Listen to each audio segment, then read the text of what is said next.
Wow. Welcome to Targeted, the show for masculinity and success. And I'm your host, Atlas Aultman, former military commander turned best-selling author, now bringing you a podcast that you can use for sharing stories from highly successful men so that you can figure it out for yourself. Welcome. This is Targeted. And we're back with Tyler Schmoker. Here's some highlights if you're just tuning in. Everyone and make everyone like you. Newsflash: not everyone's going to you. Not everyone's going to approve of you. Not everyone's going to support you, no matter what you do. So find your tribe, find your people. As cliche as that sounds, and serve them, and they'll serve you in return. I would say there were definitely points in the military where, I was fit, I was tactically proficient, but then I wouldn't take the next step and sign up for that school I wanted to go to, just because, the attrition rate's high or whatever. And it's like, and people that came back to your unit that tried out and they failed and they get ribbed and all of that stuff. And so there were those types of things. And I would say, even if you'd said, Tyler, why don't you go mountain climbing and you're in your 20s? I might not have, because I didn't have any background in it. I didn't know anyone who'd done it. And it's like, I have no clue of what to do. And I don't want to look like an idiot because I'm supposed to be the man. We are here to help people that are having the worst experience of probably their entire life. A lot of these people don't have a lot. And we will be accountable and held to account for every decision we make. So here are our rules of engagement. Remember why we're here. We're here to get people out of the worst situation of their life and save lives. Let's go. Like, has society changed? Are men different now? I still have some tight relationships with people from some of my previous units who are still serving and still in uniform. And in fact, when I was pretty senior and on the verge of retirement, some folks who are maybe on the earlier, leadership ranks or whatever, that I was a mentor to, and I've stayed a mentor to. And some of them explain some of these situations to me. It's like, well, I need you to come by and actually talk to these guys and gals. It's like, because it's like they don't get it. And it seems like there's a level of individual accountability that's dropped a little bit. And then I would say that even within the system, I don't sit in there, but the things that I'm hearing from some of my contacts that are still within the force is that leaders don't necessarily have the same tools at their disposal to build strong, resilient, cohesive teams. And then when there's a need for internal policing and accountability, some of those same tools aren't there. It's very much this is right and wrong. You can't do this. Where everyone knows that effective leadership is so nuanced, because even if you address the same issues different times, Different teams, different personalities, and the flavor of it always changes it in the nuance. There's no such thing as a leadership expert for every scenario. It doesn't exist. It's a crazy thing that you had to get through, and it probably taught you a lot. But let me pair some things. You got a little bit emotional when you talked about your dad in the wall. I know a lot of Vietnam vets that couldn't go to the wall.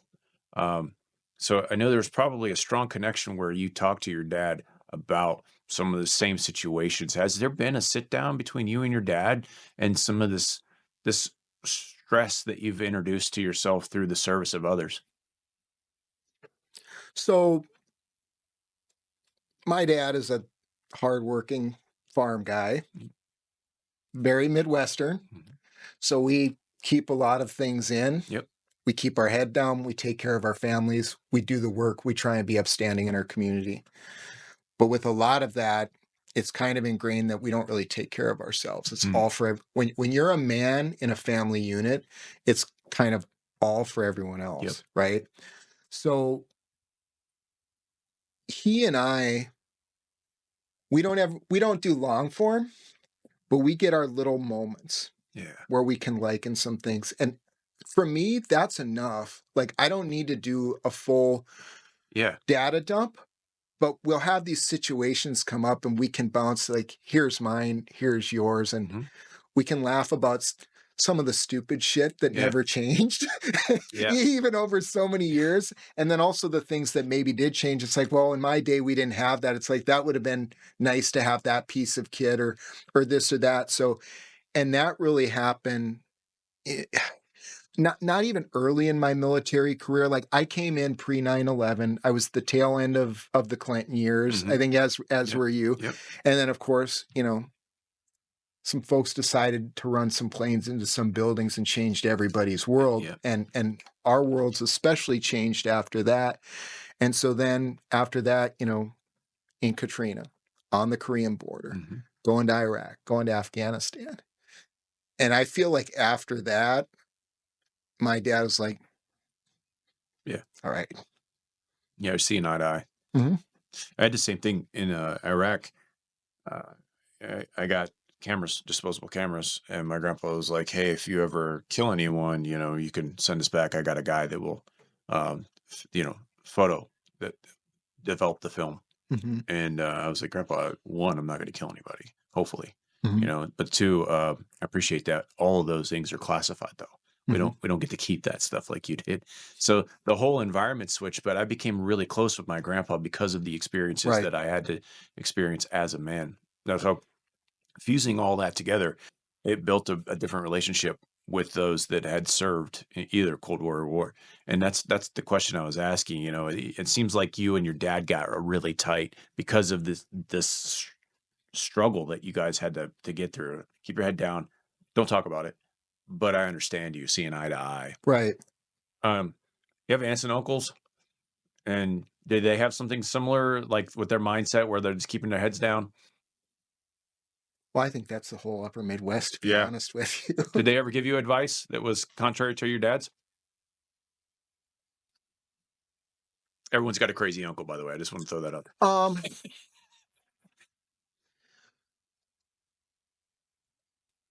We were very structured in that way. Like my dad was the oldest boy in the family. And so like within farm culture, you had brothers and sisters too, didn't you? I have a sister. Yeah. And you're the oldest. I am. Yeah. Okay. So there's a parallel there. Right. Yeah, I can see that. But I would say that in farming communities, things are more highly ordered, kind of to look at it maybe in an informal sense, but some of it's because we're so tied to the seasons. Yeah. And like I still talk about the seasons now, and everything has its season because weather's a big deal, man. Because literally you're tied to seasons and patterns, and there are certain times of year that certain things that have to happen. And if it doesn't happen on time, you don't make money, you don't eat, you don't get a crop to market. All of these things happen. So I would say that in that sense, even comparing it to military, I had a pretty strong sense for the need for hierarchy to some extent, even though I challenge it at times myself. But because there's certain things that had to get orchestrated to happen. So I would say that within that, maybe there were times where it's like an aunt or my mom or something like that would, well, Tyler, he's being a little bit hard because he loves you, or those types of things. So it was more of one of those. And when you're a little kid and, you're 10, 12 years old and you're working like a man all summer and you just want to hang out with your friends one evening or whatever, it's like you don't really get that, but it prepares you for those follow-on things where like a Katrina, like in Iraq, like in Afghanistan, it's like that dude got it. Yeah. And that's why I get it right now. I love that. So let me unpack this just a little bit, and I'm going to summarize it, and then we're going to go somewhere else. So what I'm hearing you say is, as a child, you were introduced to work ethic, weather patterns, a life that was very well structured, and you were looking for your piece in that. You found it through a couple really crazy opportunities, right? And Katrina, the military, and now security. And you're starting to see these patterns, and you're still talking to your family. You're seeing these patterns in your life now. But you stepped out, dude. I'm total pirate ways now. I'm going to go into my pirate mode. So all of that, I understand. That's bucketized. People want categorized lifestyles. I get that. Let's step out. Because you've been shadow banned on LinkedIn and some social medias for saying something that is for saying things, not one thing, multiple things that are contrary to what most people would consider standard beliefs in the security industry or industries in business, Sure. but they're the truth. Mm-hmm. How did you get the strength to step up and say, no, that's not right.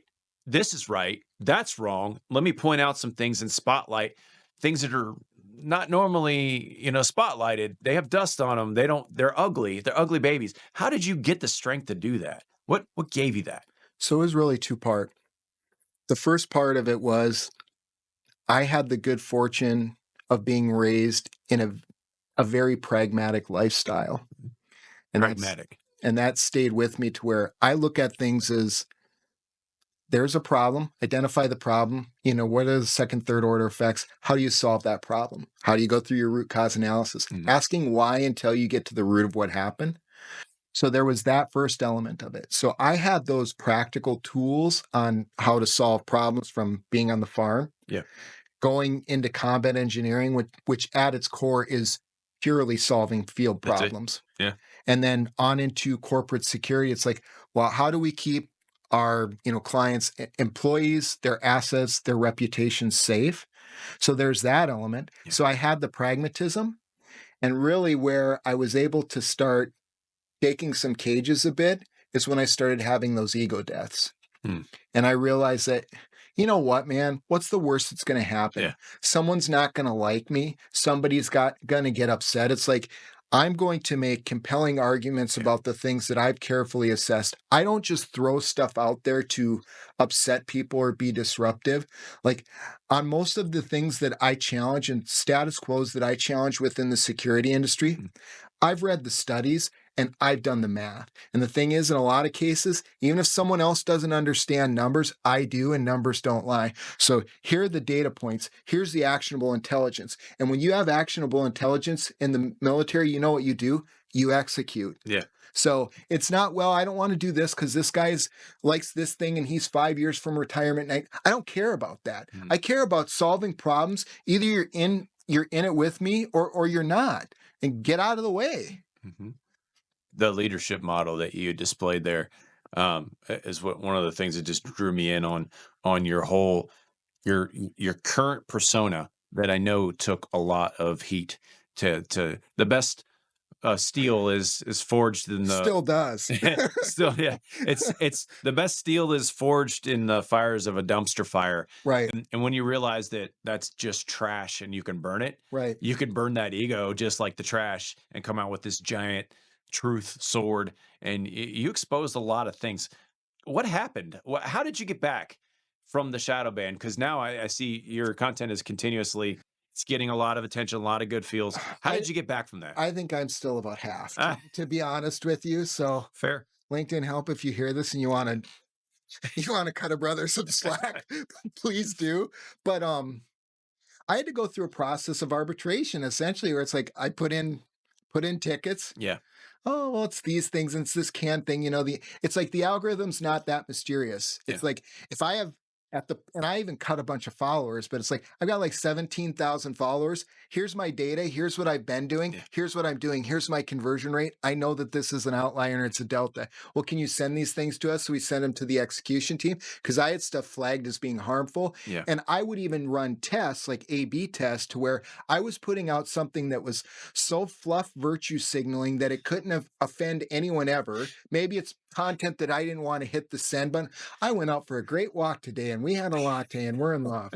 Okay, great, right? Did I really teach anyone anything? Probably not, but people like it or whatever because it's, there's a human element to it, but it's something that certainly is not going to be marked as harmful to anyone, except for an ant on the sidewalk that I might have stepped on, right? So I came up with the data points and said, these are the reasons why this should not be happening right now. So our algorithm's proprietary answer is not cutting it for me. Yeah. Sent the examples. Boom. Pretty soon it's unlocked. Wow.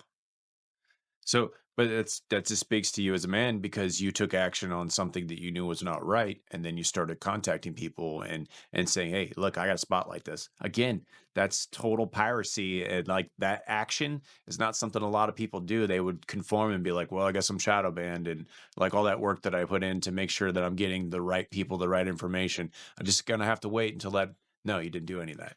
Well, the thing is, people ignore actionable intelligence because they're too lazy to get it. Mm, And people want to say, well, it's an emotional thing, or it's because people don't like me, or people don't want me to succeed, and it's not yeah. fair. It's like, you know what? Sometimes that actually happens. People don't like you, and It's people do want to keep it's you true. down. What are you gonna do? But assess your actionable intelligence. And then from that, you start to develop courses of action, potential courses of action. It's like, Yeah. these are the things that I can do in this situation. Then you distill it down to the best one and you execute. I I'm 100% on that. Let me give you something, and it leads into one of our last stories. And I really want to talk to you about this. It leads me into this. I think you got there through the realization that you have more control than the people that are owning up to what they want. Right. So we had a conversation. It was the last month. I think even this morning we talked about it, where you were in a room on an army program, mandated training, and they were going around the room and talking about the things they want in life. Can you tell us that story? Yes. So the program is called Master Resiliency Training.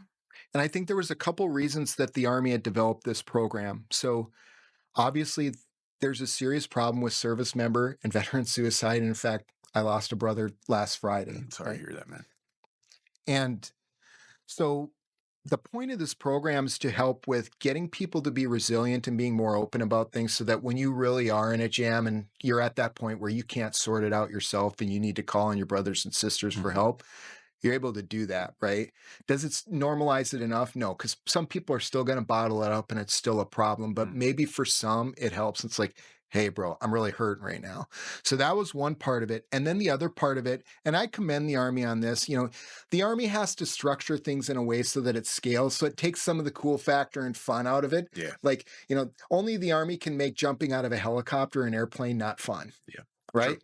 Very true. Right. Yeah, your So, knees will your knees will never be the same. right, exactly. But so basically, they approach it almost like maybe life coaching isn't the best term, but like performance coaching. Like when you bring in a rock star like you to Mhm. talk to a corporate team about how to perform better and do those types of things, Yeah. and bringing all those methodologies together to make this corporate department a team of teams, Mhm. right? So that's what the intent of the program was. So we had this session where, and again, the instructor, this class, a dear friend of mine who I've also lost Yeah. far too soon. Man, It's nuts, man. it's bad. It's too often. It's Yeah. too often. But he was going around the room and he's like, okay, we're going to do a session where it's called "What's Your Dream?" Mm. He's like, no, seriously, like, what's your dream in life? Like, what's your dream? Yep. And, you know, if I remember correctly, mine was, I want to be a VP, which kind of, Yeah. and We talked about that, and how that's that went. Yep. that's where I was in my early 30s, and that was my mind space when I was solely focused on Mhm. this stuff. Yeah. And before I had that realization, and this story actually kind of leads into that, where we're going around the room. Okay, I want to be a VP because I've got my corporate job and I'm in the Army Reserves and I'm Yeah. shit hot. But there's a lot of stuff that I had a blind spot to, and I didn't even realize it. Another one of my compadres said, I want to run a marathon someday. And then another one of my friends said, I want to climb a mountain someday. We went through the session, we talked about it. It kind of ended as normal generic Army training. At the end of the weekend, all of us NCOs got our people on the road and going Yeah. home. Pretty soon we're closing things up and we're out of there until next month, right? Yeah. Yeah. To the four winds. Well, I got home and I started thinking about it, and I was thinking about my dear friends and the dreams that they had, and I was thinking about my own dream, and the thing that really stuck out to me was someday. Mm. And I'm like, Someday. someday is the killer of hopes and dreams, Mm. because people use someday as a placeholder to move shit to the right until there's no time left. Yeah. And then, on their deathbed, it's like, I wish I would have done all these things. Mhm. When really what you should be doing is writing your own obituary that's going to be badass, Mhm. so that when people eulogize you, they're going to be pumped up to do it, Yeah, right? And yeah. people are going to celebrate rather than mourn, the life that you lived. Wait a minute. When you deploy, you have to put that eulogy together for people. Did you have that eulogy before this or after this experience? I'm still writing mine, man. I mean, like every time I deploy, they're like, "Hey, tell me what you want to be played at church, what kind of service you want, and then obituary." And I'm like, "Here you go." And I still write mine every 6 months. By the way, I didn't know if that was a practice that you did too, but I would say my best example of it now is that, I'm somewhat measured on social media in some ways and other ways not. But I feel like tomorrow, if I'm gone, that's there. hmm, That's why I'm writing a book now. That's yes, that's why I have an awesome coach that's yeah. helping me What's the write. title of your book going to be? I'm not going to share that yet. But you are writing it, Yeah. and we talked about it earlier today. I don't want to take you too far off, but like, hey, start following this man. His book's going to come out probably the next 6 months, and Yes. he's got 5 points. I'm trying to bring them down to 3, but I don't know if I can because they're all good points. Right. But yeah, you got to check this out. You got to check out his book, please. I'll hand it right back to you. So after that training session, I can't remember, but quite a few months elapsed on it. So it wasn't like I went home from that drill weekend and Yeah. started actioning it right away. But that someday stuck in my head. It ate away at you, didn't It did. And it wasn't even my own dream. Mhm. Yeah. It was someone else's dream. And I'm thinking, this is preposterous. And like I reached a point where I'm like, you know what? I cannot stand for this. I don't know shit about mountain climbing. I don't know anyone who climbs mountains. Mhm. I don't even know how to start mountain climbing. Mhm. But I started breaking out the research. Well, where are the mountains that you can climb Yeah. in the US? Where can you do it? Then I started going through the practical process of logistics. Like, well, we're not going to go to Everest because none of us has 80 grand to spend on guides. Plus, we don't have the time to get out. 80 grand. But all those practical things, because people say, well, I'm going to do this thing, but they really don't think about the logistics that's involved.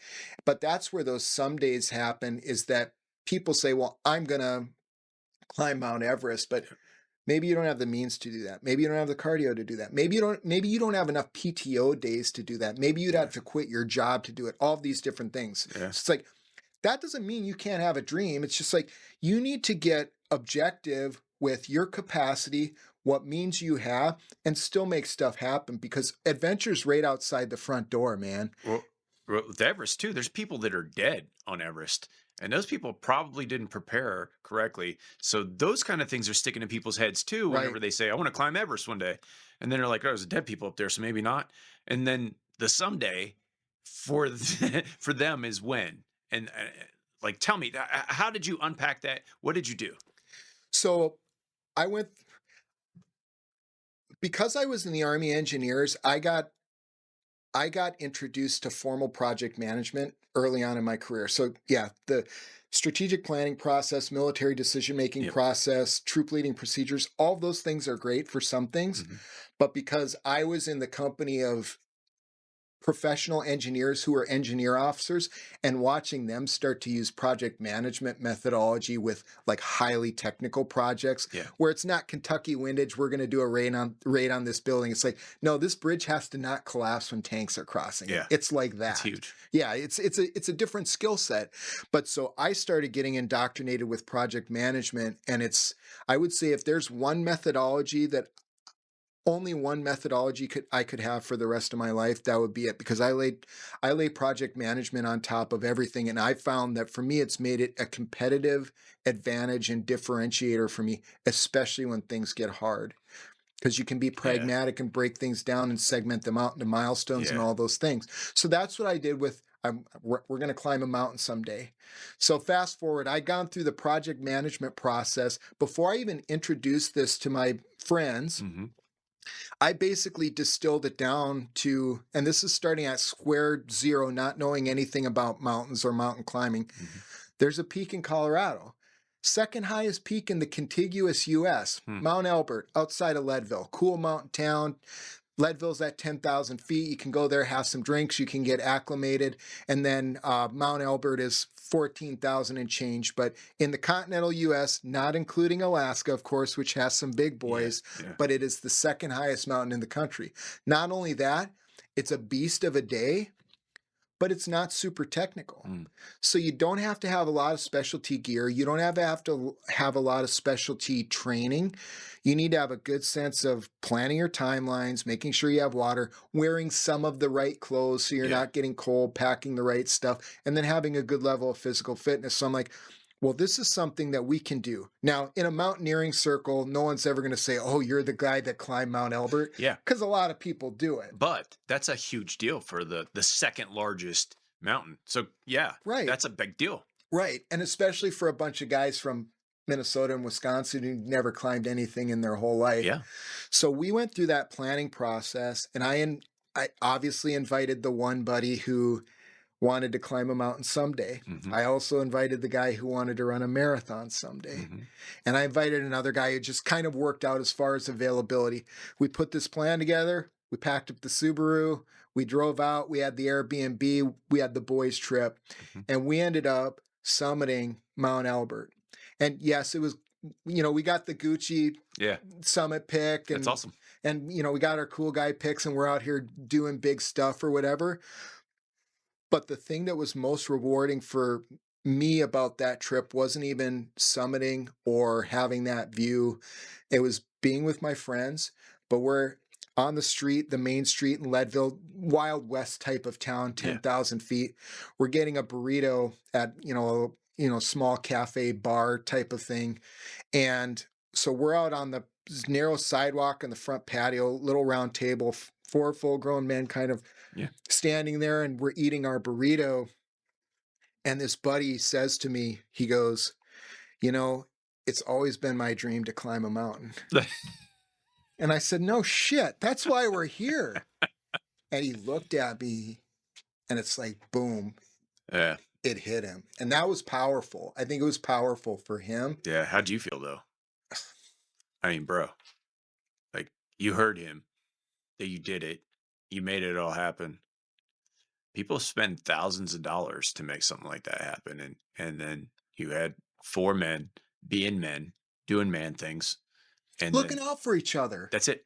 I think that's the biggest key, that the simile of all the things that you've talked about is you're always looking out for those that have your back. Mm-hmm. And from a security mindset, that's huge. Yep. But it doesn't exist. It doesn't exist all the time. You have to place it in there. Yeah, everyone's in the me, my, and I all the time. It's like, what about the we? Yeah. Where's the we in this? And That's a French word. yeah, me and the mouse in my pocket too, right? Yeah. But you have to just be a little selfless sometimes, and you'd be surprised in what comes back to you more to yourself when you start putting yourself in the equation. Mm. And so, like, that's one of my prouder moments in my life, and is being able to, and hell, I got the experience off of it as well. Yeah. And we've climbed mountains since, and I've climbed other mountains. So how long did it take for you to climb that first summit? I mean, it was a day, so it's probably nine. I have it written down somewhere. We'll say 9 to 12 hours. It was a beast of a day, though. That's a day. Yeah. It's a full day. You have Big to day. be in shape. Right. Yeah. Would you do it again? That mountain? Yeah. Probably not, because I've already bagged it, but I think so what I did after that, though, and I'm going to write about this in the book as well. Yeah. It's about momentum. Because a lot of people talk about, okay, well, I have this dream. I distill it down into a goal. Yeah. Then from there, you take it to an objective that's no shit. This is the pinpoint thing you're going to do that you can measure, and Yeah. you can start to backwards plan off of that. Yeah. That's where you get down into your project management. You're doing your logistics, you're doing your implementation, you're doing your execution. Mhm. A lot of people think that execution's where it ends. It's like, no, now I'm gonna disrupt things a little bit. That's why waterfall project management has agile, because it's iterative, which means you're always applying those improvements and those enhancements. Yep. And your life should be agile. You have those series of events that you do.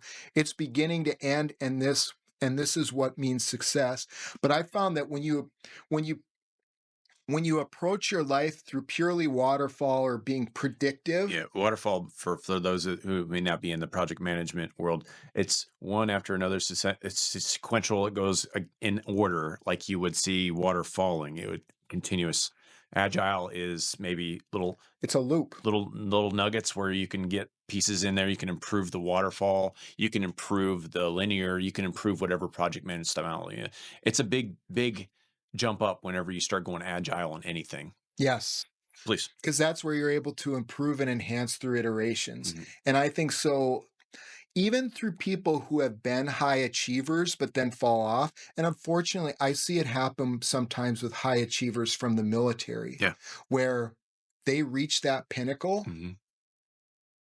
Boom. Now, what do you do next? And they lose it. And well, there's even a thing, Atlas, it's called Everest syndrome. Yeah, no, yeah, I'm very aware. Like Right. these people identify themselves so for forever in a day. I always wanted to be in special operations, and then I went into the recruiters, and my dad was like, I don't think you should do that. I think you should be in the Air Force. It's better. And Right. like my whole life, I thought I was doing something right. Right. And then I identified myself with my family of special operations community. I ended up in the community anyways, but not being a trigger puller, being a different kind Right. of support element, if you will, to Right. making sure that the most elite people could do the most elite things. And that to me became an identity. So whenever I was going to hang up my uniform as a special operations communicator, what am I doing? What am I doing now? Right. And Green Berets, SEALs, they all have this, they connect themselves to their job. And men find value finding more purpose than a title.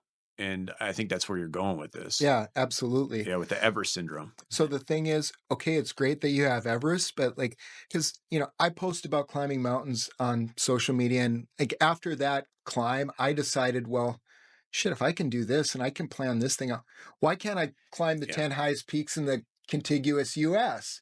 Within a month, we were on Mount Whitney, the highest peak Yeah. in the country out in California, or in the contiguous US, again, Yeah. excluding Alaska. Yeah.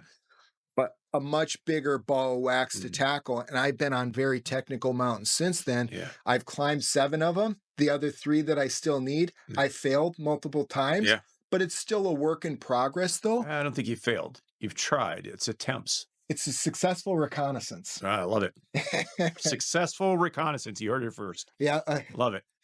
Yeah, exactly. So when you always have those outlets, that's how you keep momentum. So anyone who you have that life goal, I wish you the best. I hope you get that mountaintop, whatever it is. Yeah. But think about, instead of like your Everest, and whether it's actual Everest or whether it's the Everest of whatever, as we've heard it referred to. I liken it now, even though I climb mountains and I don't surf. Mhm. I think about it like I'm always searching for the next 100-foot wave. Yeah. So that's how I manage my life, because it's fluid and it always changes. Yeah. I love that whole mountaintop analogy too. But when you get to the top of the mountain, the air is thin and the value of space is great. Right. There's not much space. You can't live there. Right. So what's next? I love that. Mountaineers usually have that what's next mentality Right. that brings them to another success. The Everest syndrome is applied to almost everything whenever you have a lot of success in your life. And surfers, especially, even though I'm not a surfer, Yeah. but like I've watched the shows and stuff, because I kind of relate to it, because it's, pun intended, it's much more fluid, but it makes you more of a seeker. Yeah. To where you're enjoying the moments where you get them, because they only last for seconds. Yeah. So I tried surfing last week, 2 weeks ago. How'd it go? Yeah. I mean, so besides the sharks, if you're afraid of sharks, probably not a good idea. But the sharks were small in our little area, and they don't care. Well, you're Atlas Aultman on Yeah, top of it. so- They knew you were coming. Yeah. Well, I had a big board, so they knew I was a beginner. Size matters. But anyways, I got out there, I tried it out, and it was exhilarating. It was so much fun. And I think there's less than 1% of the population that actually surfs. And it's one of the highest growth sports. So once you try it, you're going to do it again. Right. So the next day, my fiance was like, "Are we going surfing?" I'm like, "I got to work. We're here for work, not for surfing." And she's like, "Oh yeah, I guess." And then she was kind of butthurt, but yeah, you should absolutely try it. But you will be hooked. I got to tell you that right now. Oh man. My voice or my tonality didn't change. I'm not saying dude a lot anymore. So Yeah. yeah.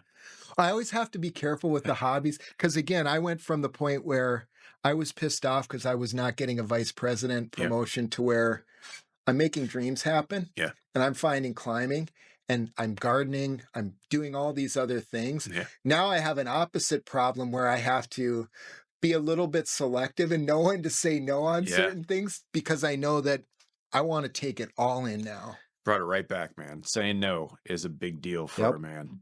You can't say yes to everything. So hobbies for you specifically, it had to be a big ticket item. So Yes. I'm gonna bring it right back. We're gonna end the show on this question.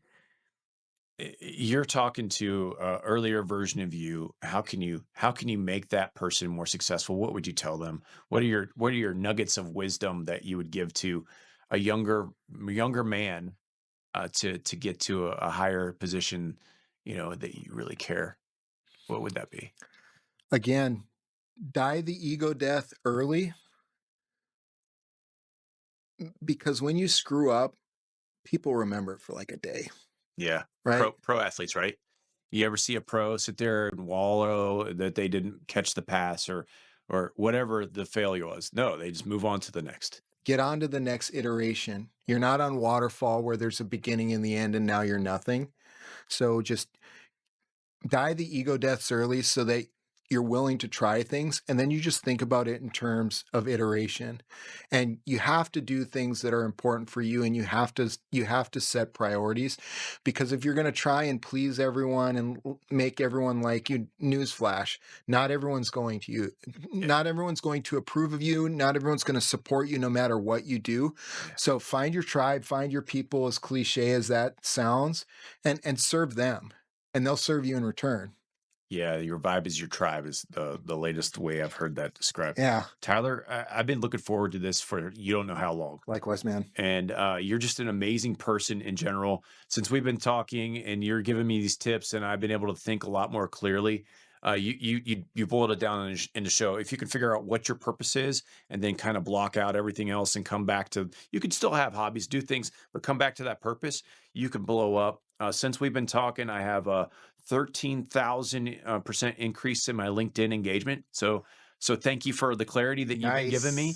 I just want to say I'm super impressed with you as a person. Thank you. As a man, the accomplishments that you continue. So I saw you got another accomplishment yesterday. I did. Order of the Fiery Sword. So I got the De Fleury medal, and so it's pretty. So as part of my retirement from the Army Reserve, which I retired 5 years ago. Yeah, 5 years ago. So there's a little bit of a lag on it, but again, props to my last command and teammates who didn't let it die. That's awesome. It didn't get lost in the paper chase. It's a very unique award specific to engineers that doesn't carry a lot of flash other places, but I think it kind of sums up engineering and just being a pragmatist. It's like, it's by us, for us, and it doesn't matter what the rest of the world thinks. Oh, I'll actually put a picture of it in the show notes, but it's a fantastic, it's a flashy award. It's pretty cool. Sweet. It's pretty cool. So, I mean, just adding award after award after award because of accomplishment after accomplishment after life-changing accomplishment. Tyler, you're just an amazing person. Thank you so much for your time here and being on Target. I'm going to give you my patch as being one of the first members of the show. And I want to say thank you. Continued success. All the blessings to you and yours. And if you have anything else to say, I'll let you say it now. Where can I find you? So you can find me on LinkedIn. That's my primary. If you're an Instagram person, Tyler Schmoker's my handle there. I'm easy to find. I don't do much there, but LinkedIn is probably where you'll find most of my shenanigans. And, if you want to look at commercial stuff, I've got 2 companies. Winsley LLC, which I do corporate consulting, management consulting for security, and that's at www.winsleyllc.com. And then my other company that I run with a former Tier 1 operator and my business partners called Maritime Support Concepts. We work in specialist maritime sourcing and services. So essentially kind of bringing this full circle. We're modern day privateers who are supporting national defense interests. So you can find us there at Maritime Support Concepts. So, however you want to reach out, whether it's for business or social, I look forward to the opportunity to get to know you. Thanks, Tyler. Appreciate you, brother. All right. This has been Stay with us as we stay on target with another awesome episode coming up next. We'll see you there. And subscribe to Targeted Now. As an ambassador to buckedup.com, I get to give you our special discount. That's Atlas25 when you go to buckedup.com to get that special discount. Only for our listeners, Atlas25. Go to buckedup.com now.